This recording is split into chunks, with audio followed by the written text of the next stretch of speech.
जय हिंद, जय भारत, जय श्री राम।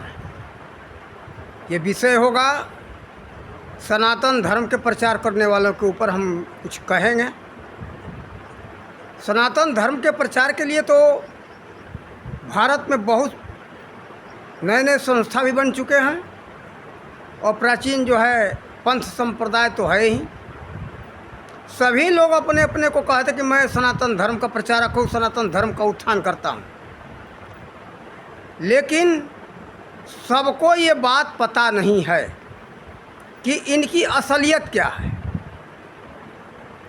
लोगों को हमारा बात तो बहुत कड़वा लगेगा, बहुत ख़राब लगेगा, लेकिन आप लोग स्वयं विचार करके देखना जो हम आगे आप लोगों को बात बताएंगे। और ये वीडियो आप लोगों को अच्छा लगे तो अधिक से अधिक लोगों तक शेयर करो, ताकि सनातन धर्म का उत्थान का जड़ मालूम हो सबको कि सनातन धर्म का उत्थान कैसे होगा। इन जड़ों को इन लोगों ने ठुकरा दिया। जितने सनातन धर्म के प्रचार करने वाले आज हैं, सब लोगों ने जड़ों में गर्म पानी करके डाला या तो छाछ यानी माठा डाला। क्यों डाला? कि जड़ से ये समाप्त हो जाए। ऐसा ये कार्य कर रहे हैं ये लोग। आप लोग हमारा बात को बुरा मानोगे, लेकिन आपको बता रहा हूँ ये कहाँ गर्म पानी या कहाँ ये छाछ डाल रहे हैं, कैसे डाल रहे हैं। देखो, कारण ये है कि सनातन धर्म के उत्थान के लिए वास्तविक है गुरुकुल। और किस पंथ वाले के, किस संप्रदाय वाले को, नए संस्था वालों को किसको नहीं मालूम है कि ये अध्यात्म विद्या, ये सनातन का विकास गुरुकुल से होगा। लेकिन ये गुरुकुल को लात मारते हैं, गुरुकुल का नामो निशान मिटाना चाहते। कहते कि हमारा दुकान खुला हुआ है, यहाँ आओ। मैं इनके संस्था को, इनके आश्रमों को मैं दुकान कह रहा हूँ। क्यों? कि इन लोगों का विचार है कि हमारे यहाँ आओ, हमारा शिष्य बनो, हमको दान दक्षिणा दो। लेकिन देखो गुरुकुल की सच्चाई क्या थी। अध्यात्म विद्या, वो सनातन का उत्थान का जड़ गुरुकुल कैसे है, आप लोगों को इसका पूरा भेद खोल करके इसमें समझाऊंगा। शांति से ध्यान दे करके सुनना, जल्दबाजी आप लोग मत करना। देखो, गुरुकुल का परंपरा ये है कि देखो, राजा का बच्चा हो या रंक का बच्चा हो, सबको गुरुकुल में जाना पड़ता था।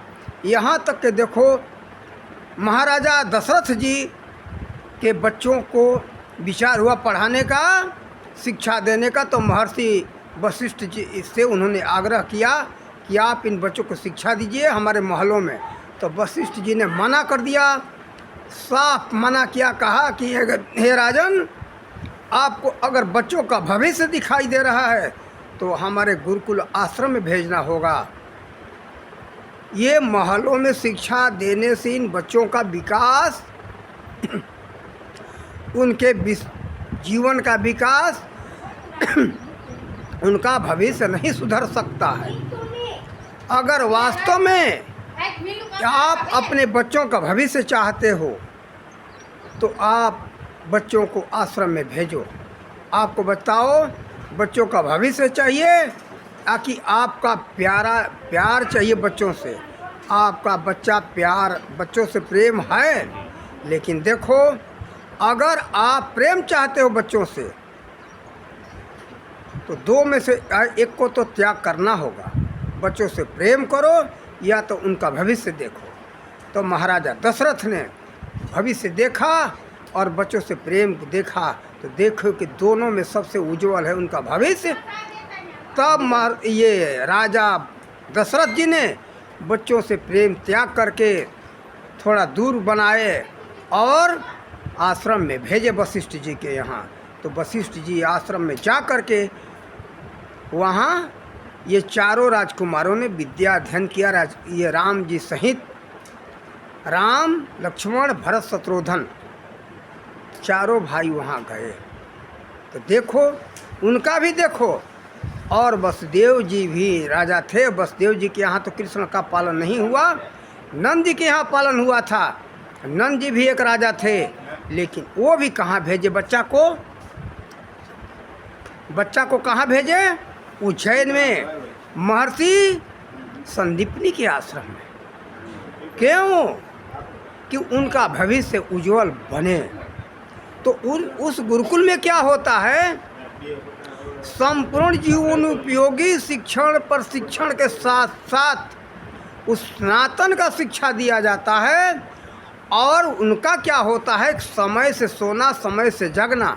देखो, बच्चों में, विद्यार्थियों में 5 लक्षण हैं: काग चेष्टा, अल्पहारी, गृह त्यागी, बको ध्यानम, स्वांग निंद्रा। ये 5 लक्षण हैं। महर्षि वशिष्ठ जी ने बताया है। देख लो क्या आज के विद्यार्थियों में लक्षण है। और ये जब तक विद्यार्थी में लक्षण नहीं होगा तब तक कोई भी विद्या में परिपूर्ण नहीं हो सकते। सनातन को कैसे सीख लेंगे? सनातन को कैसे प्राप्त कर लेंगे?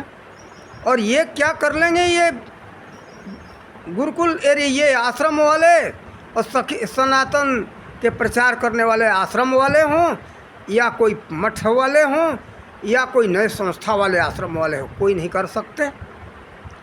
देखो, समय होता है विद्यार्थी का हो या कोई अध्यात्मवादी का हो, सनातन विद्या को प्राप्त करने वाले का हो, कि शाम को भोजन करके 9 बजे अपना बिस्तरा पर चले जाओ। जब नींद आवे सो जाओ। सुबह में 3 साढ़े 3 बजे नींद खुलेगी। नींद पूरी होने के बाद उठो, जाओ अपना शौच क्रिया करो, स्नान करो, भगवान का आरती पूजन करो, उसके बाद ध्यान और सुमिरन करो। उस समय में, चाहे आज के समय में जो शुद्ध सनातन को जानने वाले हैं और उसका उत्थान करने वाले हैं, वो आरती स्तुति में अधिक समय नहीं लेते। वो जल्दी से अपना भगवान का आरती स्तुति किए, आरती स्तुति करके ध्यान और सुमिरन में बैठ गए। मूल चीज़ है ध्यान और सुमिरन। जब तक ध्यान और सुमिरन नहीं होगा तब तक उस सनातन का उत्थान नहीं हो सकता है, उसका पूरा ज्ञान नहीं हो सकता है। सनातन का मतलब है, समझो आप, इसमें भी थोड़ा समझाएंगे हम। सनातन का मतलब है कि सब कण कण में जो रमा हुआ है, सना हुआ है, सना प्लस तन, जो सब में सना हुआ, उसका नाम है सनातन। कौन है सनातन? वह ईश्वर। इसीलिए कहा सिया राम मैं सब जग जानी, करहूँ प्रणाम जोरी जुग पानी। भीष्म पितामह जी कहते महाभारत में, माया जाल कपट मन बंदा, सब घट पूरण बाल गोविंदा। कबीरदास जी को सनातन का ज्ञान हुआ तो कहते, मृग नाभि कस्तूरी बसे, मृग ढूंढे बनमाय, ये वहीं घट घट ब्रह्म दुनिया जानत नाय। लेकिन देखो, सच्चे सनातन का जिसको ज्ञान हो गया, उन लोगों की वाणी है। विचार करो हमारे अंदर क्या उसका ज्ञान हुआ। इन लोगों ने उस सनातन को देखा। देखने की बात आई है गीता में, श्रीमद् भागवत महापुराण में, अष्टावक्र गीता में। अष्टावक्र गीता में उठा करके देखना। अष्टावक्र जी कहते हैं जनक जी से कि ये राजन, सत्य को ज्ञान करना है, सत्य को जानना चाहते हो तो चलो जंगल में, तुम्हें पल भर में उस सत्य का दर्शन कराऊंगा। पल भर में ले जाकर के उन्होंने दर्शन कराया था। ठीक इस तरह से आपको, हमको, सबको है उसको देखने की जरूर, दर्शन करने की जरूर। गीता अध्याय 11 ये श्लोक नंबर 12 से साबित हो रहा है कि अर्जुन ने उस सनातन को देखा। भगवान, उसी का नाम है विराट स्वरूप। तो वहाँ जो है संजय के शब्दों में है। संजय कहते धृतराष्ट्र से कि ए राजन, जो अर्जुन ने भगवान का विराट स्वरूप देखा, इतना प्रकाशमान था, इतना प्रकाश था कि 1000 सूर्योदय हो जाएं तो भी उसकी कच्चित ही बराबरी कर सकते। यानी उसकी बराबरी ये हजारों सूर्य भी नहीं कर सकते। तो अर्जुन ने उस सत्य को देखा नहीं, विराट स्वरूप को देखा। विराट का मतलब ये होता है कि इतना विशाल है कि सब कुछ अनंत ब्रह्मांड भी उसमें समाया हुआ, उसका आदि अंत नहीं है। गीता अध्याय 11 के श्लोक नंबर 45 से 47 में याद नहीं है, वहाँ अर्जुन खुद कहते कि हे प्रभु, हमने जो देखा तो आपके आदि अंत मध्य से रहित देखा हमने, न तो आपका आदि है न अंत है न मध्य है। तो विराट का मतलब ये होता है। तो देखो उस सत्य को, सनातन को देखने का है। तो यही होता है विद्यालय में, गुरुकुल में जाने पर। तो देखो उसका समय है, यह नहीं कि जब मर्जी हो बच्चा चला जाए। वहाँ बच्चा का उम्र आयु जो है 5 से 8 वर्ष के अंदर ही होना चाहिए। इससे अधिक के बच्चा को गुरुकुल में नहीं लिया जाता है। जहाँ सत्य सनातन का ज्ञान देने वाले जो गुरुकुल है उसकी हम बात करते। ऐसे आज नाम के गुरुकुल हैं, काम के गुरुकुल नहीं है। इनको गुरुकुल चलाने वाले को सत्य सनातन का ज्ञान नहीं, ये क्या गुरुकुल चलाएंगे। महर्षि वशिष्ठ और महर्षि संदीपनी जैसे गुरुकुल का गुरु होना चाहिए, आचार्य होना चाहिए। ये है सत्य सनातन का ज्ञान वहाँ होगा। ये नहीं कि ठीक है आओ हमारे यहाँ, तुमको ज्ञान दे दिए, जब मर्जी हो तो जाओ ध्यान करो चाहे मत करो। आज तो क्या है, गुरु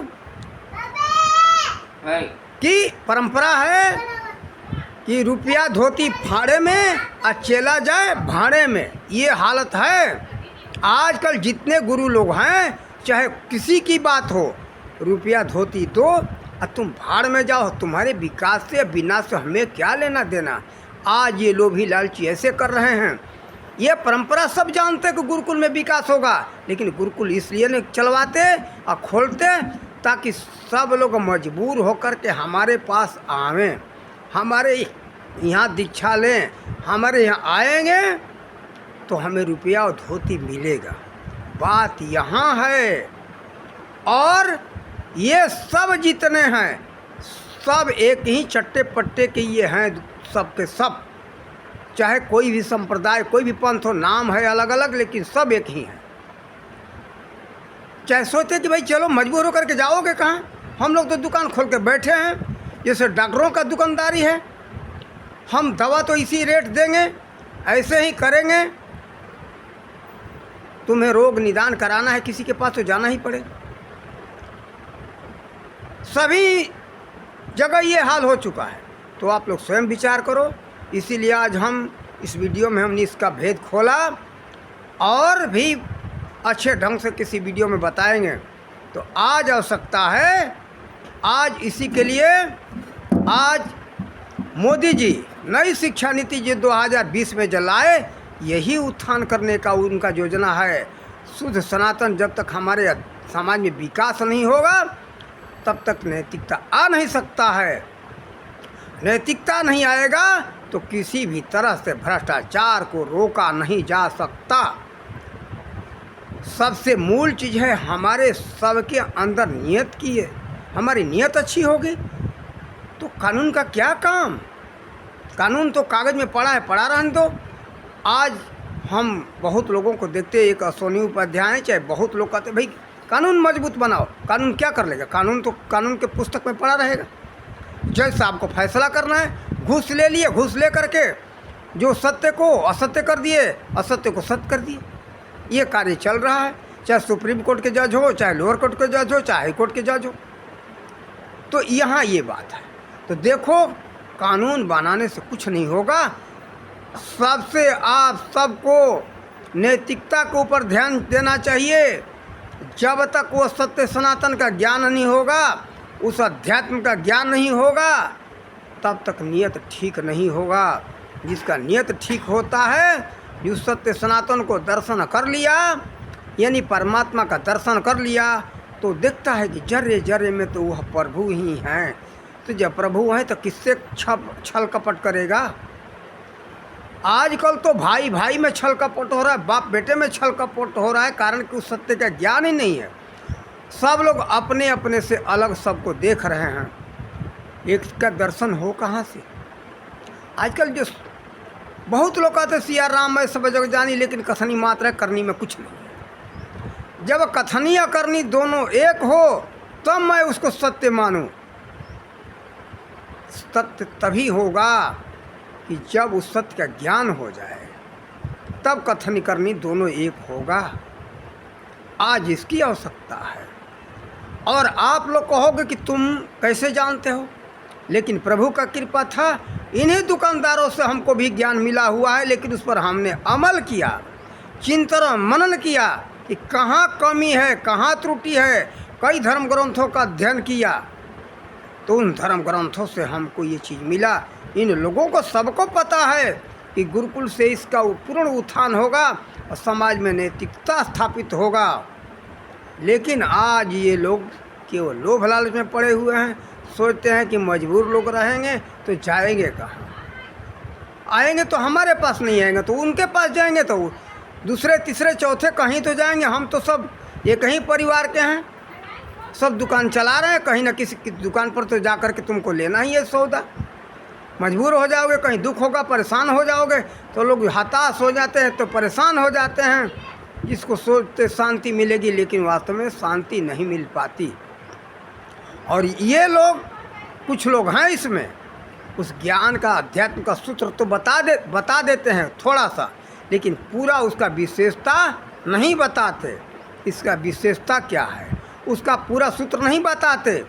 और आप लोगों को एक सूक्ष्म और बात बताऊं, जब तक हमारी आयु लंबी नहीं होगी तो हम कैसे भक्ति कर सकते। ये जो वशिष्ठ रामायण में उठा करके देखो, काकभूषुंडी जी वशिष्ठ जी, गुरु वशिष्ठ जी महाराज से बता रहे हैं कि जब तक हमारी आयु दीर्घ नहीं होगी तो हम भक्ति कैसे कर सकते। कुछ भी करने के लिए हमें स्वस्थ जीवन और लंबी आयु की आवश्यकता है, कुछ भी करना हो तो। और ऐसा सूत्र के लिए उसमें प्रेरणा दिया गया है प्राणायाम से। प्राणायाम का चर्चा तो सभी पुस्तकों में है, लेकिन उसका सूत्र उसमें नहीं लिखा गया है पूरा। हमको ये प्रेरणा मिला तो हम ढूंढते खोजते खोजते वैसे गुरु के लिए हिमाचल गए, जंगलों में भटके, मनाली तक गए, पैदल चल चल करके ढूंढा, कोई वैसा गुरु नहीं मिला। उत्तराखंड में पैदल तो हम और जगह नहीं जा सकते, हरिद्वार से पैदल हम 2011 में पैदल सफ़र किए, बद्रीनाथ तक महीनों भटकते रहे, लेकिन कहीं वैसा गुरु का पता नहीं चला। तब सोचे कि भाई चलो अब क्या करें, मजबूर हो गए। पुस्तकों का जो है हम अब खोज करें, कौन सा ऐसा पुस्तक मिलेगा जिससे हमें ऐसा ज्ञान प्राप्त हो। आज 8 प्रकार का प्राणायाम का चर्चा तो सभी पुस्तकों में मिल रहा है। कपालभाति है तो भस्त्रिका है, अनुलोम विलोम है, इत्यादि बहुत से ये प्राणायाम है। 8 प्रकार का है, जिसमें पूरा नाम याद नहीं है। तो देखो इसमें क्या है, 3 चरण होता है, पूरक, कुंभक और रेचक। इससे कठिनाई होता है साधक को, और वो इससे प्राणवायु को कब्जा में नहीं कर सकता, प्राणवायु पर विजय प्राप्त नहीं कर सकता। तो प्राणवायु पर विजय प्राप्त करने की बात है, तो प्राणवायु पर विजय प्राप्त नहीं हो सकता, लंबी आयु नहीं प्राप्त कर सकते। इसके लिए चाहिए आपको सहज प्राणायाम। सहज प्राणायाम का चर्चा मिलेगा पतंजलि योग प्रदीप में, उसके लेखक हैं उमानंद सरस्वती, और गीता प्रेस गोरखपुर से प्रकाशित होता है। उसमें चौथा प्राणायाम का चर्चा है। तो उसमें देखो 3 भाग होता है, पूरक, कुंभक, रेचक। उसमें कुंभक नहीं है, उसमें 2 ही भाग है, रेचक और कुंभक। रेचक और पूरक। कुंभक हटा दिया, ये कुंभक हटाया गया है। तो उससे क्या है कि धीरे धीरे उसमें श्वास लेना है, धीरे धीरे छोड़ना है। उसमें कुंभक हो रहा है लेकिन पता नहीं चलता। इस प्राणायाम से इस वीडियो में हम कितना विस्तार में बताएं, कितना बताएं। तो ये जो है, इससे जो आप प्राणवायु को कब्जा में कर सकते हो, आप उस पर विजय प्राप्त कर सकते हो, आप निरोगिता को प्राप्त कर सकते हो, आपकी लंबी आयु होगी। आप चाहो तो इस प्राणायाम से कई हजार बरस तक इस जीवन को चला सकते हो। उसमें पूरा विशेषता मिलेगा, पूरा विवरण मिलेगा, लेकिन इस वीडियो में हम कितना आपको समझाएं। लेकिन पूरी जानकारी के लिए आप चाहते हो तो आपको उसका भंडार बता दे रहा हूँ। पतंजलि योग प्रदीप आपको जहाँ मिले उससे लेकर के विद्या प्राप्त करो। सभी योग का सूत्र पूरा विस्तार में सही ढंग से समझाया गया है। सभी तरह के जो योग करना चाहते हो पूरा अध्यात्म का सूत्र उसमें समझाया गया है। तो आप पतंजलि योग प्रदीप गीता प्रेस गोरखपुर से जो प्रकाशित होता है उसको लेकर के पढ़ो, अध्ययन करो, आप अपने जीवन को सुधारो, उस परमात्मा तक पहुँचो। और लेकिन फिर भी एक है, पुस्तक पढ़ने से पूरा ज्ञान नहीं होगा। जैसे किसी विज्ञान का सूत्र आप पढ़ लेते हो, लेकिन पढ़ने से ज्ञान नहीं होता। उस सूत्र को जा कर के प्रयोगशाला में प्रयोगात्मक शिक्षण लेना ही पड़ता है। प्रयोगात्मक तब जा कर के पूरा उसका ज्ञान होता है। इस तरह से किसी तत्वदर्शी के संत के पास जाकर के ज्ञान प्राप्त करना ही पड़ेगा। अगर उस पुस्तक से आपको प्राप्त हो जाए तो ठीक है, नहीं है तो तत्वदर्शी संत का तलाश करना। अगर आप लोगों को इसके विषय में पूरा जानकारी लेना हो तो आप लोगों का हमारा नंबर कहीं मिल ही जाएगा। नंबर भी बता दूं, 9978 56 32 78, 9978 56 32 78 हमारा नंबर है। आप लोग इस नंबर पर तलाश करना, आप लोगों को वह पूर्ण विद्या मिलेगा। और हम तो गुरुकुल के लिए माथा पटक पटक के रह गए, लेकिन न समाज चाहता न सरकार चाहता। हम अकेले क्या कर लें, मैं हताश होकर के बैठा हूँ। नहीं तो अब तक तो बहुत कुछ किए होते, लेकिन आप सब चाहो तो उस तरह के गुरुकुल का स्थापना हो सकता है। ठीक, आप सबके कल्याण के लिए हमने ये बात बताया। आप लोगों को अच्छा लगे तो इसको अपनाओ और अधिक से अधिक लोगों तक शेयर करो। इन्हीं शब्दों के साथ वाणी का विराम देते। जय हिंद, जय भारत, जय श्री राम।